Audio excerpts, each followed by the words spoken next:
Hi friends, welcome back to my channel. ಇವತ್ತು ನಮ್ಮ ಬೀಚಲ್ಲಿ ತಿರುಗಾಡೋಣ ನೋಡೋಣ ಅಂತ ಹೇಳ್ಕೊಂಡು ಬರ್ತೀವಿ. ಆ ಕಾರ್ನರಿಂದ ಕಾಣಿಸ್ತಾ ಇದೆ ಅಂದ್ಕೊಂಡಿದ್ದೀನಿ. ಆ ಕಾರ್ನರಿಂದ ಈ ಕಾರ್ನರ್ ತನಕ ಬರ್ತಾ ಇದ್ದೀವಿ. ನೋಡಿ ನನ್ನ ಸುಂದರಿ ಕಲ್ಕರ್ ತಕ್ಕರ್.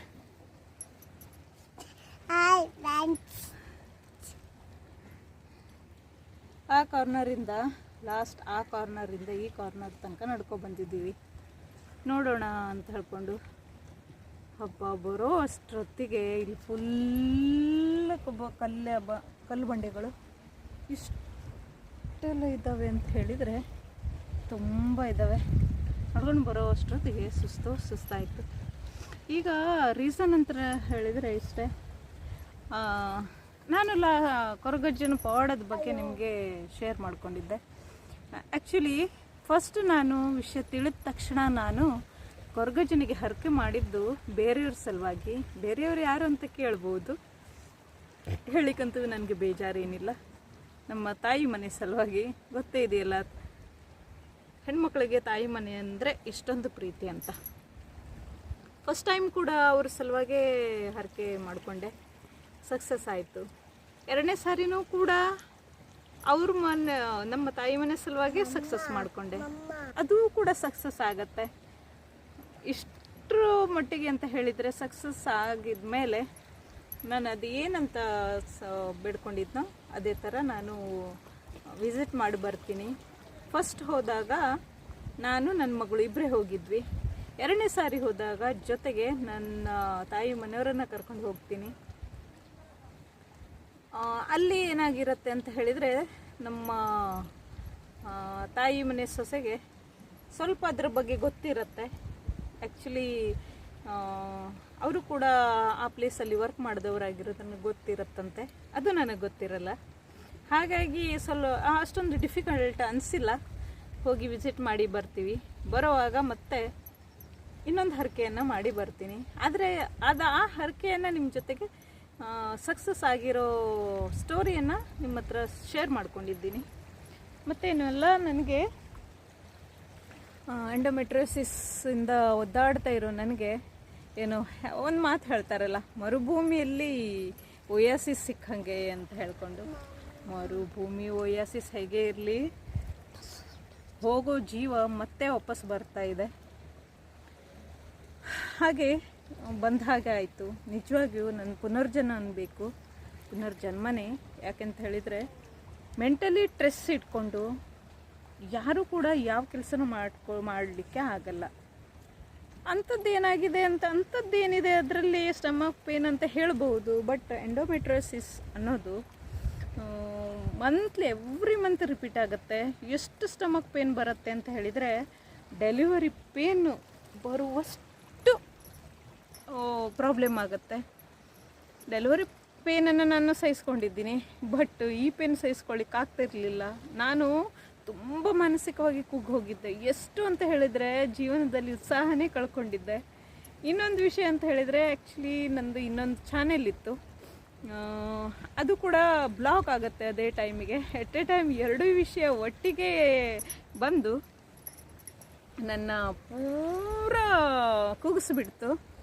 ಅಷ್ಟೊತ್ತಿಗೆ ಕೊರಗಜ್ಜ ಆಶಾದಾಯಕವಾಗಿ ಒಂದು ನನ್ನ ಲೈಫಲ್ಲಿ ಕೊರಗಜ್ಜನ ವಿಷಯ ಪವಾಡಗಳು ನಡೆಯುತ್ತೆ. ಹಾಗಾಗಿ ಮತ್ತೆ ಖುಷಿಯಿಂದ ನಾನು ಜೀವನ ಮಾಡ್ತಾ ಇದ್ದೀನಿ. ಖುಷಿಗೆ ಬರೀ ಕೆಲಸ, ಕೈ ತುಂಬ ದುಡ್ಡು ಇದ್ದರೆ ಸಾಲಲ್ಲ. ಮನಸ್ಸಿಗೆ ನೆಮ್ಮದಿ ಇರಬೇಕು. ನೆಮ್ಮದಿನೇ ಇಲ್ಲ ಅಂತ ಹೇಳಿದರೆ ಎಷ್ಟು ದುಡ್ಡಿದ್ರೂ ಏನು ಯೂಸ್ ಹೇಳಿ ಅಲ್ವಾ? ಹಾಗೆ ಆಗುತ್ತೆ ನನಗೆ. ಹಾಗಾಗಿ ತುಂಬ ಖುಷಿಯಾಗಿದ್ದೀನಿ. ಮತ್ತು ನಾನು ಈ ವಿಷಯವನ್ನು ನಿಮ್ಮ ಜೊತೆ ಯಾಕೆ ಶೇರ್ ಮಾಡ್ಕೊಳ್ತಾ ಇದ್ದೇನೆ ಅಂದರೆ, ಎಷ್ಟೋ ಹೆಣ್ಮಕ್ಳಿಗೆ ಮದುವೆ ಆಗಿದ ಮೇಲೆ ಜೀವನನೇ ಬದಲಾಗಿಬಿಡತ್ತೆ. ಅದರಲ್ಲಿ ನಾನು ಒಬ್ಬಳು ಅದರಲ್ಲಿ. ಯಾಕಂತ ಹೇಳಿದರೆ, ನಾನು ಬಿಫೋರ್ ಮ್ಯಾರೇಜ್ ಇದ್ದ ರೀತಿಗೂ ಆಫ್ಟರ್ ಮ್ಯಾರೇಜ್ ತುಂಬ ಡಿಫ್ರೆನ್ಸ್ ಬಂತು. ಹೊಂದ್ಕೊಳ್ಳೋದು ಕಷ್ಟ ಆಯಿತು. ನಾವು ಹೊರಗಡೆ ಇರ್ತೀವಿ ಅಂತ ಹೇಳಿದ್ರು, ಕೆಲವೊಂದು ಕಷ್ಟ ಜೀವನವನ್ನು ಸಾಗಿಸ್ತಾ ಇದ್ದೀನಿ. ಹಾಗಾಗಿ ತುಂಬ ಕಷ್ಟ ಆಗುತ್ತೆ.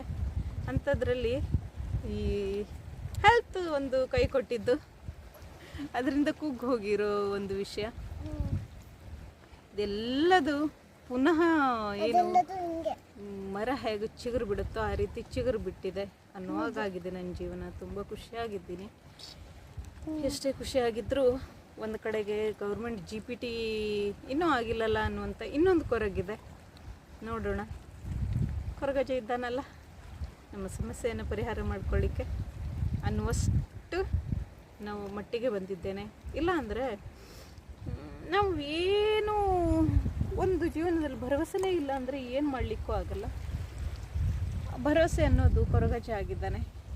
ನಿಜವಾಗೂ ನೀವು ನಂಬ್ತಿರೋ ಬಿಡ್ತಾರೋ ನಿಮಗೆ ಬಿಟ್ಟಿದ್ದು, ನಿಮ್ಮ ನಂಬಿಕೆ ಬಿಟ್ಟಿರುವಂಥದ್ದು.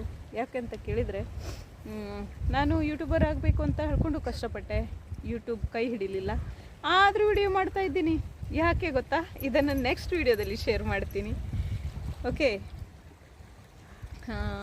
ಹಾಗೆ ಸಣ್ಣ ಪುಟ್ಟ ವಿಡಿಯೋಸ್ ಮಾಡ್ಕೊಳ್ತಾ ಜೀವನ ಮಾಡ್ತಾ ಇದ್ದೇನೆ. ಅಂತೂ ಲೈಫು ತುಂಬ ಬ್ಯುಸಿ ಇರಬೇಕು, ಒಮ್ಮೆ ಇರಬಾರ್ದು ಅನ್ನೋ ಹಾಗೆ ಬ್ಯುಸಿ ಇರಬೇಕು, ಹಾಗಿರಬೇಕು. ನಾನು ಅದೇ ರೀತಿ ಜೀವನ ಮಾಡಬೇಕು ಅಂತ ಇಷ್ಟಪಡ್ತೀನಿ. ಯಾಕೆ ಅಂತ ಕೇಳಿದರೆ GPT ಒಂದು ಕಡೆ GPTಯನ್ನು ಟ್ರೈ ಮಾಡ್ತಾ ಇದ್ದೇನೆ, ಇನ್ನೊಂದು ಕಡೆ ಅದ್ರ ಜೊತೆಗೆ ಸಣ್ಣ ಪುಟ್ಟ ಲಾಗ್ ಮಾಡ್ಕೊಂಡು ಆರಾಮಾಗಿದ್ದೀನಿ. ಎಷ್ಟೇ ಆರಾಮ ಅಂದರೆ ಆರಾಮ ಅನ್ನುವಂಗಾಗಿದೆ. ಮನಸ್ಸಲ್ಲಿ ಒಂದು ಕೊರೆಯುತ್ತಲ್ಲ, ಲೈಫ್ ಸೆಟಲ್ ಆಗಿಬಿಟ್ರೆ ಮತ್ತೇನು ಬೇಕಾಗಲ್ಲ ಅಂತ ಹೇಳಿ. ಸೊ ನೋಡೋಣ. ಹಾಗೆ ಯಾರಿಗೆಲ್ಲ ಈ ಲಾಗ್ ಇಷ್ಟ ಆಗುತ್ತೆ ಒಂದು ಲೈಕ್, ಶೇರ್, ಸಬ್ಸ್ಕ್ರೈಬ್ ಅಂತ ಹೇಳ್ಕೊಂಡು ನೆಕ್ಸ್ಟ್ ಲಾಗಲ್ಲಿ ಸಿಗ್ತೀನಿ. ಬಾಯ್, ಸಿ ಯು. ಇಲ್ಲಿ ನೋಡಿ, ನಾನು ಇಲ್ಲಿ ಲಾಗ್ ಮಾಡ್ತಾ ಇದ್ದೇನೆ. ನನ್ನ ಮಗಳು ನೋಡಿ, ಇಲ್ಲಿ ಬೀಚ್ಗೆ ಹೋಗೋಣ, ಮನೆಗೆ ಬಂದಿದ್ದೀವಿ ಅಂದರೆ ಒಂದೇ ಕತೆ. ಏನದು? ಎಸ್, ಇದು ಇದೆಯಾ? ತುಂಬ ಇದೆಯಾ? ಹೌದಾ? ಓ ಮೈ ಗಾಡ್. ಹಾಂ, ಓಕೆ, ಮತ್ತೆ ಸಿಗ್ತೀನಿ. ಫಿಶಿಂಗ್ ಊರಿಗೆ ಬಂದಿದ್ದೀವಿ ಅಂತ ಹೇಳಿದ್ರೆ ಇನ್ನೊಂದು ವಿಷಯ. ಲಾಗನ್ನು ಮುಗಿಸಿ ಮತ್ತೆ ಕಂಟಿನ್ಯೂ ಮಾಡ್ತಾ ಇದ್ದೇನೆ. ಊರಿಗೆ ಬಂದಿದ್ದೀವಿ ಅಂತ ಹೇಳಿದರೆ ಒಂದು ಖುಷಿ ಅಂತ ಹೇಳಿದರೆ ಫಿಶಿಂಗ್ ಮಾಡೋದೇ ಒಂಥರ ಖುಷಿ. ಫಿಶ್ ಸಿಗುತ್ತೆ ಅನ್ನೋದು ಮ್ಯಾಟ್ರ್ ಅಲ್ಲ. ಫಿಶ್, ಫ್ರೆಶ್ ಫಿಶ್, ಅದ್ರ ರುಚಿನೇ ಬೇರೆ ಇರುತ್ತೆ, ತುಂಬ ಟೇಸ್ಟಿಯಾಗಿರುತ್ತೆ.